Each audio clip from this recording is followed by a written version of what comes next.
In this lesson, I am going to show you how to create lines in Premiere Pro.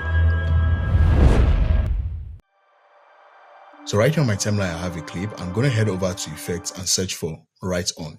And then click and drag the Right On effect onto the clip on the timeline. And then head over to Effects Controls. Within Effects Controls, you are going to select the Right On effect. And then you are going to see this anchor in the middle of the video. Click and drag the anchor to the position where you want the line to start from. And then head over to Effects Controls. Within Right On, you are going to add a keyframe to brush position. And then select the effect again. Move your playhead a few seconds into the clip to the point where you want the line to end.